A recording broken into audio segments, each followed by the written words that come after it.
आकाशवाणी भोपाल से प्रस्तुत हैं प्रादेशिक समाचार।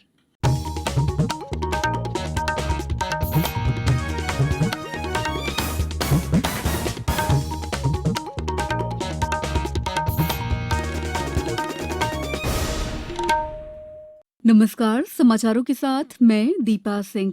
पहले मुख्य समाचार।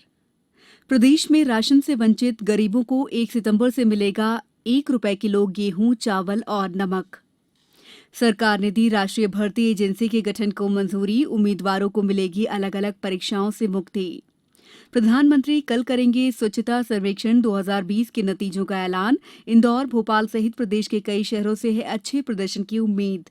और बैतूल ने कायम की आत्मनिर्भरता की मिसाल, जन भागीदारी से बनाया कृषि विभाग का दफ्तर। अब समाचार विस्तार से। मुख्यमंत्री शिवराज सिंह चौहान ने कहा है कि 1 सितंबर से प्रदेश के ऐसे सभी गरीबों को जिन्हें अभी तक उचित मूल्य राशन नहीं मिल रहा था, उन्हें 1 रुपए किलो गेहूं, चावल और नमक मिलेगा। उन्होंने आज भोपाल में सार्वजनिक वितरण प्रणाली के नए हितग्राहियों से वीडियो कॉन्फ्रेंसिंग के माध्यम से चर्चा करते हुए कहा कि एक व्यक्ति को हर महीने 5 किलो उचित मूल्य राशन दिया जाएगा। हमने तय किया इनकी परेशानी दूर करेंगे और ऐसी व्यवस्था करेंगे कि जिससे इन गरीब भाई और बहनों को, इनके परिवार के सदस्य को 1 रुपया किलो गेहूं, चावल और नमक मिलने लगे। और आज वो सपना साकार हो रहा है, संकल्प पूरा हो रहा है। ऐसे परिवार हमने पूरी सूची निकाली तो उनकी संख्या है 37 लाख। मुख्यमंत्री ने कहा कि इसके अलावा गरीब परिवारों को नवंबर माह तक 5 किलो प्रति व्यक्ति निःशुल्क राशन भी दिया जाएगा। सरकार के इस निर्णय से प्रदेश के 37 लाख गरीब हितग्राही लाभान्वित होंगे। उन्होंने कलेक्टर को निर्देश दिए हैं कि वे अपने जिलों में सभी नए हितग्राहियों को 31 अगस्त तक पात्रता पर्चियां जारी किए जाने तथा उनकी आधार सीडिंग सुनिश्चित करें। केंद्रीय मंत्रिमंडल ने आज गैर राजपत्रित पदों और बैंकों के लिए संयुक्त प्रवेश परीक्षा का आयोजन करने के उद्देश्य से राष्ट्रीय भर्ती एजेंसी के गठन का निर्णय लिया है। प्रधानमंत्री नरेंद्र मोदी की अध्यक्षता में आज नई दिल्ली में हुई केंद्रीय मंत्रिमंडल की बैठक में यह फैसला किया गया। इससे सरकारी नौकरी के इच्छुक उम्मीदवारों को अब अलग अलग परीक्षा नहीं देनी होगी। केंद्रीय कार्मिक और पेंशन मामलों के मंत्री डॉक्टर जितेंद्र सिंह ने बैठक के बाद संवाददाता सम्मेलन में कहा कि इससे भर्ती, चयन प्रक्रिया और प्लेसमेंट की प्रक्रिया बेहद आसान हो जाएगी। इस एजेंसी का उद्देश्य उम्मीदवारों को अलग अलग परीक्षाओं के जाल से छुटकारा दिलाना और भर्ती प्रक्रिया को आसान बनाना है। प्रधानमंत्री नरेंद्र मोदी ने देशवासियों से कोविड महामारी के कारण मौजूदा मानसून के दौरान खास सावधानी बरतने की अपील की है। श्री मोदी ने एक ट्वीट में कहा है कि मौसम में बदलाव और विषाणु जनित रोगों के फैलाव का समय है। इसे देखते हुए सतर्कता और एहतियाती उपाय जरूरी हैं।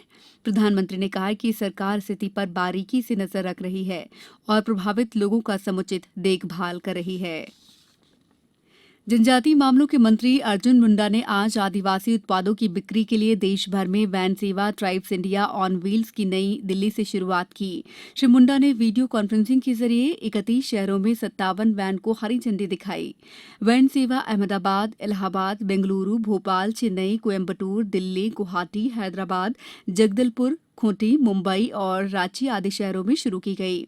इस अवसर पर श्री मुंडा ने कहा कि इन मोबाइल वैनों के माध्यम से ट्राइफेड द्वारा जैविक और प्राकृतिक रूप से प्रतिरोधक क्षमता बढ़ाने वाली वस्तुओं को रियायती दर पर विभिन्न स्थानों पर उपभोक्ताओं को पहुंचाने का काम किया जाएगा। प्रदेश में कोविड-19 मामलों की संख्या 48,000 के करीब पहुंच गई है, जबकि राज्य में 36,000 से ज्यादा लोग स्वस्थ हो चुके हैं। प्रदेश में अब 10,000 से अधिक सक्रिय मामले हैं। भोपाल में 199 नए मामले सामने आने के बाद सक्रिय मरीजों की संख्या 9,300 से अधिक हो गई है। इंदौर जिले में 179 नए मरीज मिलने से कोरोना संक्रमितों की संख्या 10,370 पहुंच गई है। बैतूल में 16, रीवा में 4, सतना में 19, जबलपुर में 92, शाजापुर में 60, मंदसौर में 20, कटनी में 4, नरसिंहपुर में 2, खंडवा में 14, झाबुआ में 12, सागर में 28, मुरैना में 13, मंडला में 8, बड़वानी में 17, निवाड़ी में 2, अनूपपुर में 7, पन्ना में 6, आगरमालवा में 5, दतिया में 18, उज्जैन में 23, रतलाम में 13 और शहडोल जिले में कोरोना संक्रमण के 13 नए मामले सामने आए हैं। समाचारों में वक्त है ब्रेक का। ये समाचार आप आकाशवाणी भोपाल से सुन रहे हैं। हमारे समाचारों को अब आप कभी भी और कहीं भी अपनी सुविधा के अनुसार सुन सकते हैं। ये समाचार बुलेटिन YouTube, ट्विटर और फेसबुक पर AIR न्यूज भोपाल पेज पर सुने जा सकते हैं। इसके अलावा आप हमारी वेबसाइट newsonair.com पर या AIR न्यूज ऐप पर भी समाचार सुन सकते हैं। ब्रेक के बाद समाचारों में आपका एक बार फिर स्वागत है। प्रधानमंत्री नरेंद्र मोदी स्वच्छता सर्वेक्षण 2020 के नतीजों की घोषणा कल करेंगे। ये देश का 5वां वार्षिक स्वच्छता सर्वेक्षण है। अब तक इंदौर स्वच्छता में देश में पहले नंबर पर रहा है, वहीं राजधानी भोपाल दूसरे नंबर पर था। इस बार भी प्रदेश के अन्य शहरों से अच्छे प्रदर्शन की उम्मीद बनी हुई है।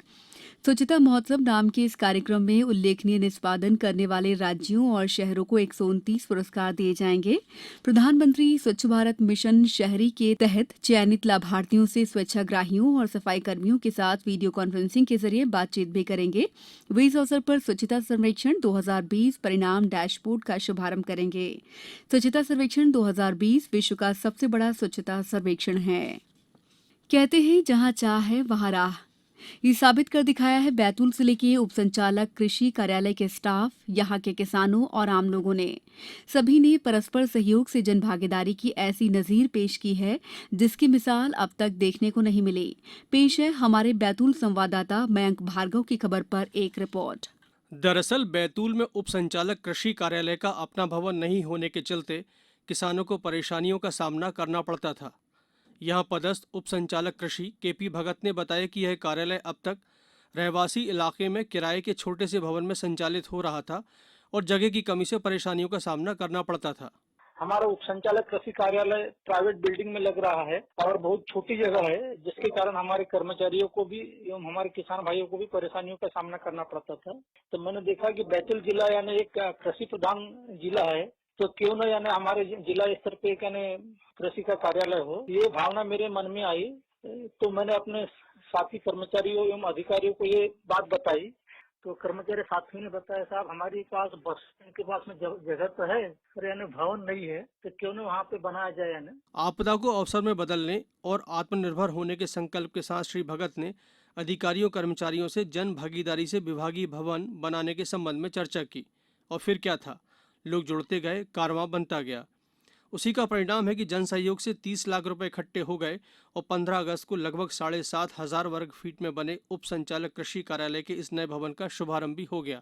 कुछ समाज सेवी संस्थाओं ने और बैतूल जिले में जो कर्मचारी कृषि विभाग में नौकरी कर रहे हैं दूसरे जिलों में, तो उनसे भी हमने बात किया, तो उन लोगों ने भी और हमारे कृषि विभाग के ऐसे साथी जो रिटायर हो गए उन्होंने भी हमें सहयोग किया है।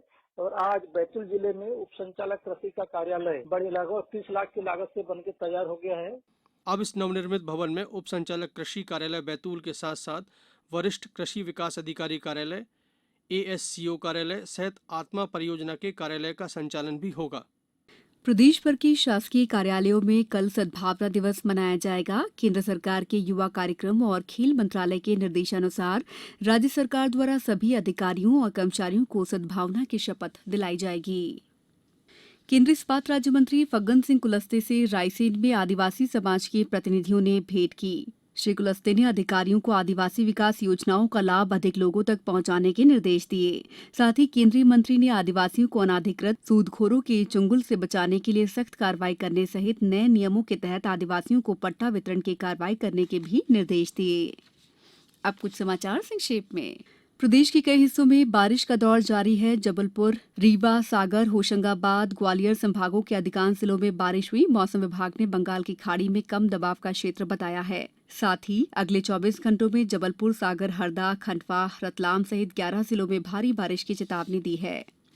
भारतीय जनता पार्टी का 22 अगस्त से 3 दिवसीय सदस्यता ग्रहण कार्यक्रम ग्वालियर चंबल अंचल में आयोजित किया जाएगा।